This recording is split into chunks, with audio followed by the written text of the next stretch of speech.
Alright, welcome back to the second episode of WTF here on 96.9 The Whip's YouTube channel. And got a good one. Got a real good one. For all those out there that are fans of Paul White, The Big Show, props to my friend Tiffany and her children who always call me The Big Show. But anyway, today we're going to talk about really the Big Show's first big angle in wrestling, besides being the big guy in WCW. And this revolved around the time where he became the WWE champion, WWF champion. This was, I want to say, around October, November, one of those times. Excuse me. I think Steve Austin around the time got hurt, and I'm not 100% sure where Big Show won the title at, but I have to look into that. Regardless, Big Show won the title. He was the world champion, and I guess I don't know where they thought to put this guy into the title picture, but I didn't mind it because I liked him. The Big Bossman.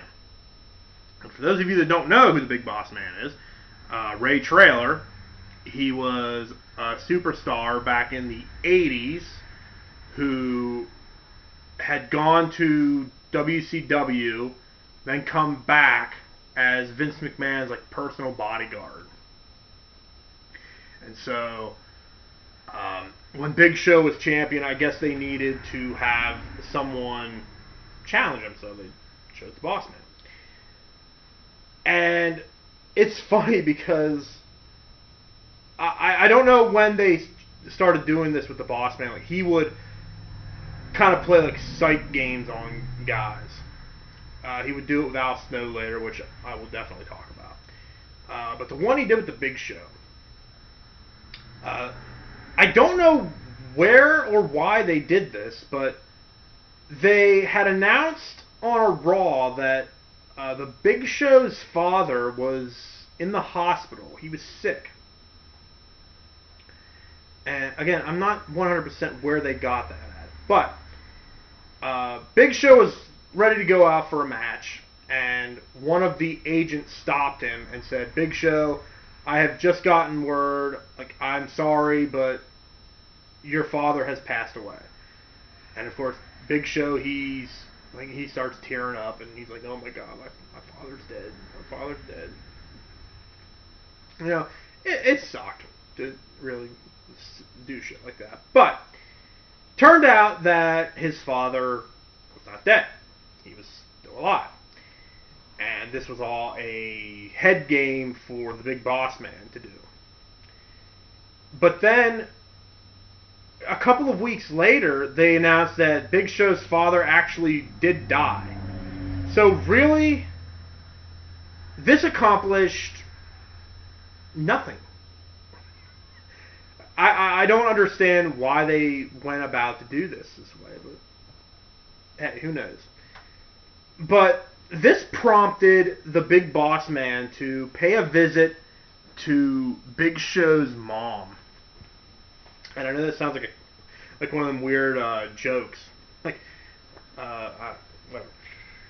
So, Bossman, he sets up a camera. Again, kayfabe time. Bossman goes to Big Show's mom's house, sets up a camera outside of a window, goes around, knocks on the door, goes inside, starts talking to Big Show's mom. And he's like, "Well, Mrs. White," because he was still called Paul White then. "Mrs. White, I did some research, and I picked up your son's medical records, and his father's name's not on there." And she's like, "It's not?" He's like, "No, in fact, there's a completely different name on here. What's going on?" And she's like, I don't understand it. It's like, well, I do. I understand. I understand perfectly. Like, because the man that claims to be the Big Show's father ain't his father, is he? She's like, like, yeah, Big Show's real father abandoned you about 10 years ago, didn't he? It's like, yeah. Yeah, so the guy that died ain't his real father. He's like, yeah, it's true. It's true. And it's true. He's not his real father. And Bossman, he says, oh, well, do me a favor. Look out the window. You see that camera right there? And Big Show's mom looked out the window. It's like, oh, my God. Oh, my God. And this was the best line ever. Ever. Like, no doubt. Best line ever for the Big Boss Man. He looks at the window. He looks at the camera. He goes, that's right, Paul White. You're a big nasty bastard. And your mama just said so.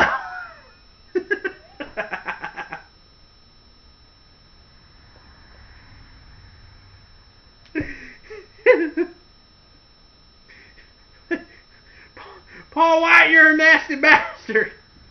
Your mama just said so.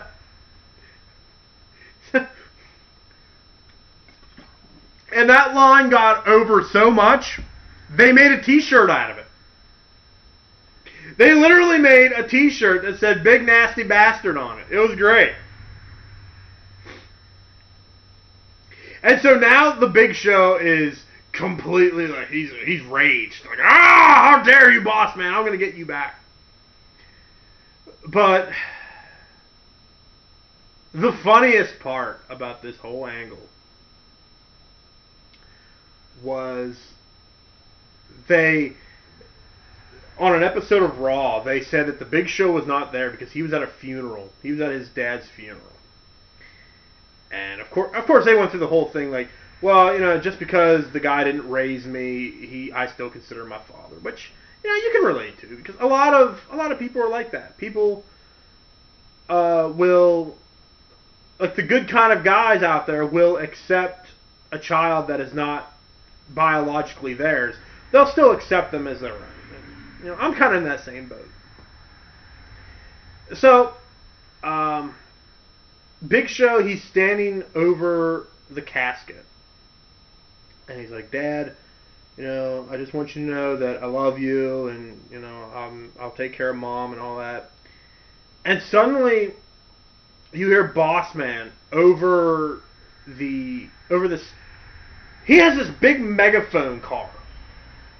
Like the ones you would see in like Back to the Future or any of where they would drive this car around with this big megaphone and they would talk in it.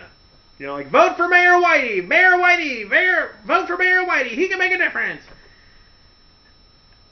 And the Boss Man is driving through the cemetery with this megaphone car, screaming, "Yeah, come on, Paul White, you're a bastard. That ain't your daddy. You're a bastard. Your mama said so." Big Show's like, ah! God damn you, Boss Man! Ah! I'm the Big Show. Ah! And Boss Man, he gets out of the car, and I think he cold cocks him with his nightstick. And Big Show goes down. And his family members are like, oh my God, Paul! Oh my God, you got bitched out by the Big Boss Man.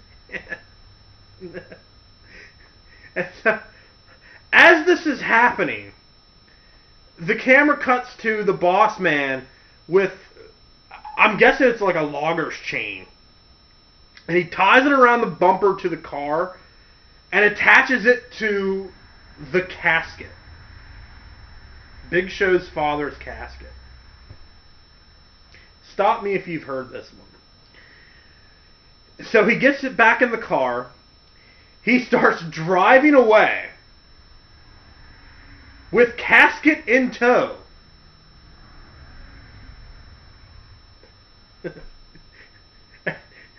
If that's not bad enough, like, the Big Show looks around, he sees his father's casket going down the cemetery. his first reaction is, oh shit, I have to stop this. I'm going to jump onto the casket and save my father.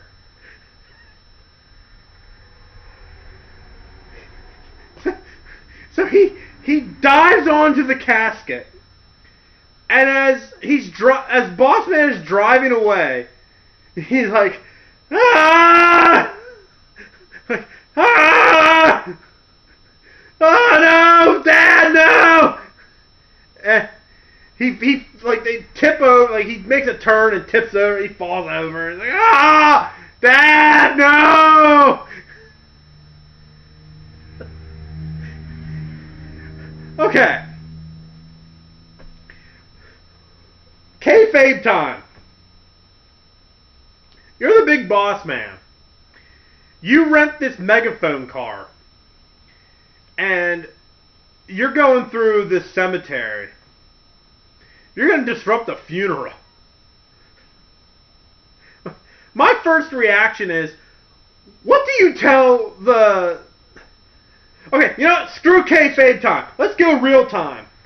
You're Vince McMahon. Your writers just handed you this script. It says, Vince, we got a great idea. We're going to have the Big Boss Man drag the Big Show's father's casket through a cemetery, have Big Show jump on top of it, and try and stop it. And Vince looks at it, he's like, I like it! Because nothing gets on TV without Vince McMahon saying it's okay. Like, I like it, damn it, I'm Vince McMahon! Like, let's do it! And so now, you're the writer, you have to go and explain this to Ray Traylor and Paul White. And say, okay guys, this is what we're going to do. And they explain the whole thing. And like they both look at each other and say, I'm totally down with that.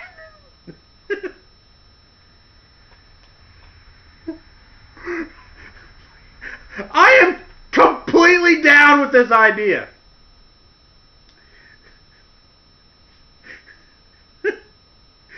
But then they had to go to the cemetery and explain to the caretaker, like, hey, we're going to drag a casket through the cemetery. Are there any other funerals going on at the moment that we can do this? If you're the caretaker, you're like, what the fuck are you talking about? What kind of people are you?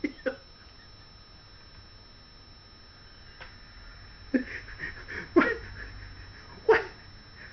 You're that big nasty bastard on TV, aren't you?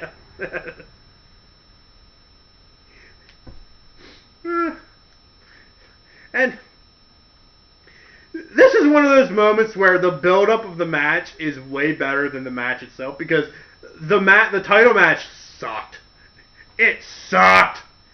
I think it proved that Big Show was no way ready to be world champion yet.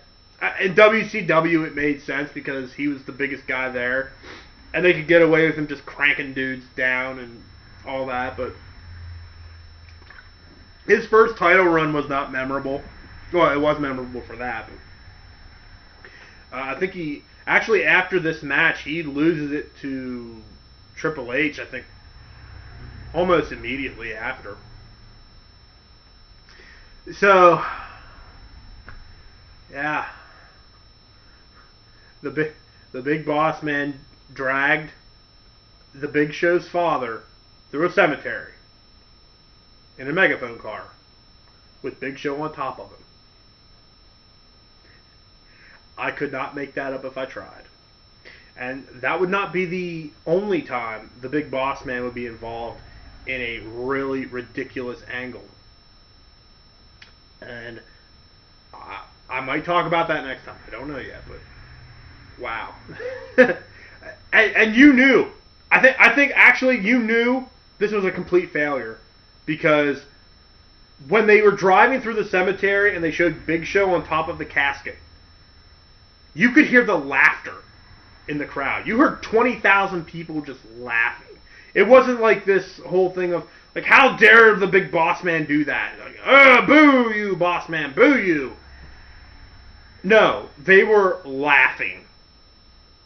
As if to say, the fuck am I watching?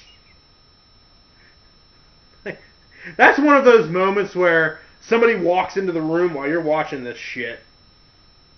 And they look at the TV and they see the Big Show, like, Dad, no! And they look at you, you look at them, you look at the TV, and you say, yeah, this is wrestling. This is wrestling. Wrestling! Doesn't have to make sense. The stuff that makes sense is just stupid. So, alright, that's all I got. Yeah, stay tuned for Bossman stupid storyline number 2. Because I think that one's even better. And, wow. The more I think about it, there's so many more out there that I don't know if I'll be able to get to them all. But I might not even do bad ones. I might do more. I'm still, again, getting the format for this. I might actually talk about things that I like about wrestling. Maybe. I probably will. There's no maybe about it, because there's some good things I like about wrestling. So, again, thanks for watching. And, yeah. Find this clip. Find this clip. Go up to the browser right now. Type in Big Show, Bossman, Cemetery, whatever the keywords you can find, and look this clip up. It is fucking hilarious. So, thanks for watching, guys. I'll see you later.